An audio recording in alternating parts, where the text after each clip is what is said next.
इतिहासाची पाऊलवाट जपण्याचा आणि निसर्ग संवर्धनाचा ध्यास घेऊन गेली 41 वर्ष अविरत कार्य करणाऱ्या कोल्हापूरच्या हिल रायडर्स फाउंडेशनच्या नावे आता जागतिक विक्रमाची नोंद झाली आहे।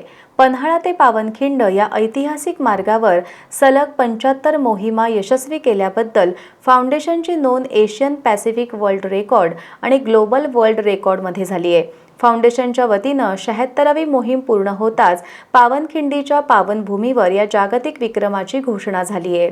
पन्हाळा ते पावनखिंड केवळ 40 ते 50 किलोमीटरचा हा रस्ता नाही, तर छत्रपती शिवाजी महाराज आणि वीर बाजीप्रभू देशपांडे यांच्या अलौकिक त्यागाची, पराक्रमाची आणि निष्ठेची ती जिवंत साक्ष आहे।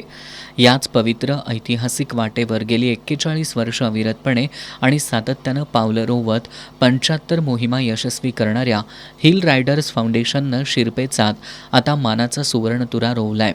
हिल रायडर्स फाउंडेशनच्या या भूतपूर्व कामगिरीची नोंद थेट एशियन पॅसिफिक वर्ल्ड रेकॉर्ड आणि ग्लोबल वर्ल्ड रेकॉर्डमध्ये झाली असून जागतिक विक्रमानं महाराष्ट्राची मान अभिमानानं उंचावली आहे। नुकतीच हिल रायडर्स फाउंडेशनच्या वतीनं 76वी पन्हाळा ते पावनखिंड मोहीम पार पडली। या मोहिमेत तब्बल 500हून अधिक शिवप्रेमींनी सहभाग घेतला होता। ही खडतर मोहीम पूर्ण होताच पावनखिंडीच्या पावनभूमीवर जेव्हा या जागतिक विक्रमाची घोषणा झाली तेव्हा उपस्थितांचा आनंद गगनात मावेनासा झाला। छत्रपती शिवाजी महाराज की जय, वीर बाजीप्रभू देशपांडे की जयच्या जयघोषानं पावनखिंडीचा संपूर्ण परिसर दुमदुमून गेला।